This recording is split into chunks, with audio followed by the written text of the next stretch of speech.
Yo, what's up guys, and in this video, I'm going to give you my honest, spoiler review thoughts on Spider-Man No Way Home.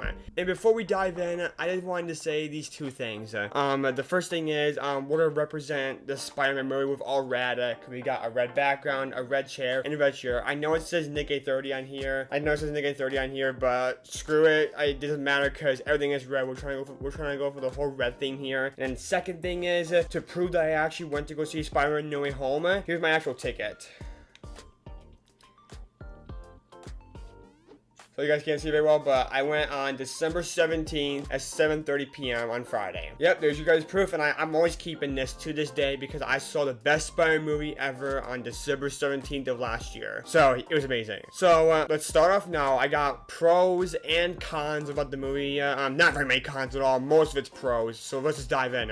First pro is obviously Tobey and Andrew appearing in the last 30 minutes of the movie. Just awesome, because a lot of us were expecting Tobey and Andrew to be in the last 30 minutes of the movie. A lot of us knew that was gonna happen, so yeah. And then the appearance of Doc Ock coming was freaking insane. Despite that, it was already leaked from Marvel and Sony. Like, we already knew Doc Ock was coming, but still though, the hype around it, when I was in the movie theater and saw Doc Ock coming, I wouldn't say I was screaming, but I was excited, because I knew it was happening. And obviously, if we didn't get any leaks of Doc Ock coming, my reaction probably would have been a bit better for sure. Also, the appearance of Green Goblin was golden, but already saw it coming because of the other leaks we got. We knew Green Goblin was coming. We already got all the leaks and all that. As I said, my hype was still awesome. My reactions to Doc Ock and Green Goblin coming were still awesome and just freaking awesome. And it brings back the OG memory for the original Tobey Maguire films with Doc Ock and Green Goblin. It just brings back so many OG memories. Amazing. And then also another pro is the appearance of Electro was freaking awesome. I love the way how they introduced him into the movie. Was freaking awesome. Just awesome. That's all I gotta say. Sandman and Lizard appearance was good. It was good, but not as good as the rest of the villains because, and I'm not saying their appearance were trash or anything, but I personally enjoyed Doc Ock, Electros, and Green Goblin way more. Because personally, we didn't see Lizard and Sandman a whole lot. We didn't really get to see them a whole lot. They weren't as hype, I don't think. I mean, I would definitely say Sandman was way more hype than Lizard. For sure, because I don't know. I think personally to me, I think Sandman's appearance for me had way more hype for me than Lizard. Lizard was still good. It was still good. I'm not saying their appearance were trash or anything. Like them coming in, it wasn't trash. It was still good. But as I'm saying, I personally enjoyed Doc Ock, Electros, and Green Goblins way more like their appearances because those were OGs. Especially Doc Ock and Green Goblin. Those are OG villains from the Tobey Maguire universe. I also want to talk about how well Tom Holland did in this movie. But yeah, Tom Holland, I would say, did super well in this movie.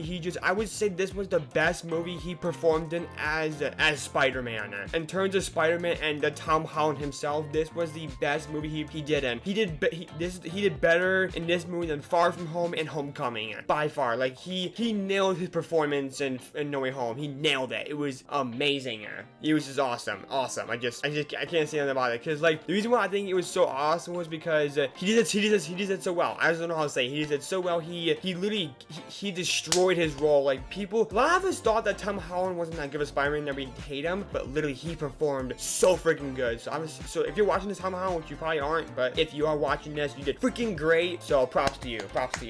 And obviously Tobey Maguire and Andrew Garfield, they still did good too. All the villains in this movie did a spectacular job with their role and giving it their all. Yes. Doc Ock did great with his role and everything. I want to say one particular Green Goblin, because his laughs, man, Green Goblin's laughs, literally every time. You remember that one scene, Spider-Man and Green Goblin were fighting in that apartment place, like that big house place with all those rooms and those hallways. Remember how Spider-Man was on Green Goblin's like shoulders and he was punching him, and then remember how Green Goblin was like laughing, he's like ha ha ha ah, ah, ah, ah, ah. You guys remember, I know, cringy, but you guys remember that. So for the people who remember that, I thought that was insane. It was probably the best job he did after freaking 17 years, whatever it is, 17 or 20 years of not seeing Green Goblin. It was freaking amazing. It was just, he did so well, man. Just like after coming back for so long, he still nailed his role. And then for Doc Ock, he did very, very, very good. Doc Ock nailed it. He nailed it. Lizard, he did good, but personally my favorites are Doc Ock, Green Goblin, Electro, and Sandman. Those are personally my favorite villains from the Spider-Man universes. One scene I'll just say I freaking loved because it was a redemption for Andrew Garfield. You guys remember the scene when he couldn't save Gwen Stacy in time. Was when Tom Holland couldn't save MJ because you guys remember that pretty much. Remember how Andrew Garfield couldn't get his redemption in the Spider-Man 2, and he got his redemption in No Way Home. It was amazing. We all remember that. I was, it's sad because for me, I wasn't like screaming. I honestly don't remember if I was screaming or if I was excited or what it was. But it was, I don't know. I don't remember what my reaction was to that. I think it was good. I think it was great, and yeah. But yeah, it was just a perfect redemption for Andrew Garfield because he got redemption for not saving Gwen Stacy in the main Spider-Man 2, so he got redemption saving MJ in Tom Holland's universe, which was awesome. Just a perfect redemption for him is awesome. This picture right here on the screen, to be on the screen, was with all three Spider-Men hugging each other. It was amazing. It was amazing. None of us ever thought that they would do this, and it honestly brought tears of joy. And like, no wonder why this movie is doing so well in the box office. No wonder why this movie is absolutely destroying the box office. I think it's number 5 or number 6 in terms of the most money made from movies. It's like the number 5, number 6 in the box office, so it deserves it. The scene I just freaking loved was when all three Spider-Man were web swinging together. Freaking amazing. Best scene in the whole movie. That scene in the whole movie with all three of the Spider-Man were running, and then they all jumped and they were swinging it, and then one came down like this one did, this one did, and this one did. You guys remember that? That was the best scene in the whole movie. Best scene ever. Best scene ever. And if you actually go on TikTok, people actually recreate the scene, but they actually put like music in it to make it better. If you guys go on TikTok and search those kind of stuff. And then the scene with MJ in Andrew Garfield's arms and Andrew tearing up was amazing because Andrew got redemption. Yeah, I already said that, but I reset it. I've reset it a couple times, but why not, man? Why not repeat over and over? Why not? Because it's a great movie. The last pro I have to say was the very end of the movie with Tom Holland's new suit flying in the air. You guys remember that when he like checked his phone and then this was obviously after the movie, and then he jumped down in the snow. He has new suit. I honestly love Tom Holland's new suit. It is freaking amazing. Freaking amazing. And I can't wait to see the new suit in the next trilogy movie of his. Can't wait for that. When Doc Ock said in the palm of my hand, and then he said Peter, the original Spider-Man music thing played in the background. It just brought back so many memories. You guys remember that when Doc Ock came down, and this was on the Statue of Liberty, and then he said in the palm of my hand, and I think something like that, and then he said Peter. Remember that guy? You guys remember that? And then Peter said Otto, and then Doc Ock said it's good to see you, dear boy. And then Antonio Maguire said you too. And then he said and then Doc Ock said, have you been? How are you? And he said trying to do better. And you guys remember that? I don't know if you guys remember that, but the trying to do better when Toby said that, he actually said that like 17 years ago. I literally noticed. I didn't notice that until I actually watched TikToks, and I was like, you're kidding. Literally, Tom Maguire repeated the same line, the same word that he said 17 years ago, trying to do better. Freaking amazing. Just amazing. And I loved also, and this is my final one, I loved when this is my favorite. I loved when Andrew said to Toby and Tom, I love you guys. This made me so happy. You just can't go wrong with it. And actually, I have something cool to tell you guys. I researched a little bit, and not researched it, I think I found it on TikTok too. Apparently, the I love you guys, when Andrew said that, actually wasn't a part of the script. Andrew Garfield wanted to say that because he loved coming back as Spider-Man in this movie. That's how much he loved this movie. He actually, literally, the directors didn't tell him to say, I love you guys. Literally, Andrew Garfield said and came out of his brain, I love you guys, to Toby and Tom.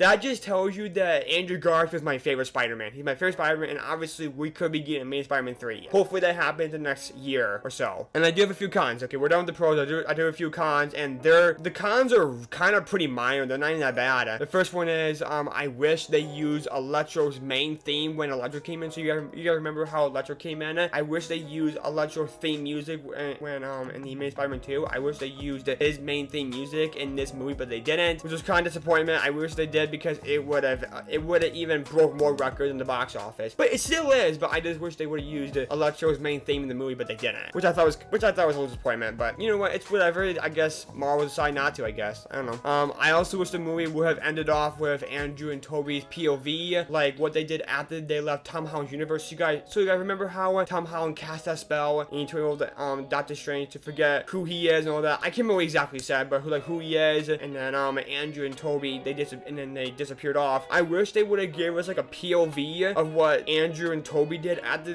they left Tom Holland's universe. Like I wish they gave us like a POV like what they did after, and then maybe for like 10 minutes each person. That would be amazing. 5 or 10 minutes. I would have loved that from Andrew and Toby's POV perspective after they left Tom Holland's universe. That would have been great. I honestly would have loved that. That would have been amazing just to see what they would have done. They would have like had thoughts like, oh my gosh, that was emotional. All this stuff happened. My last con, and I'm not sure if this is really a con or a pro. It's mainly a con though. Is when Aunt May died. We saw that when Aunt May died. I was very sad, but I think a lot of us knew that was coming. I mean, personally, I was very shocked that she died. I was shocked that she died. At the same time, when we saw the trailer, I think a lot of us knew that she was gonna die regardless. It was either gonna be Happy or her. I mean, I think a lot of us knew it was gonna be Aunt May. I think a lot of us knew that. So, yeah, guys, I hope you guys enjoyed this video on what I had to say about No Way Home. Overall, this movie, despite the cons, this movie was my favorite Spider movie ever, and I have to give it an easy 10 out of 10, no questions asked. This movie is an easy 10 out of 10 for me, no questions asked. Thank you all for watching. If you're still here. Don't forget to subscribe to the channel if you did enjoy the video, and don't forget to set that notification bell to all so that you don't miss a single upload. Because if you don't set it to all, you won't get every notification. So make sure you set it to all if you want to be notified of every single video. Also, don't forget to drop a like if you enjoyed and comment your thoughts on the movie. I would love to hear from you. And then finally, before we end the video off, if you guys made it to the end of this video, make sure you guys type in I love you guys. Make sure you guys type that in the comments below if you made it to the end of the video. I love you guys. When Andrew said that, make sure you guys type that in the comments below if you guys made it to the end of the video. But other than that, my name is DJ May. Hope you guys enjoy it, and I'll catch you all in the next video. Bye bye.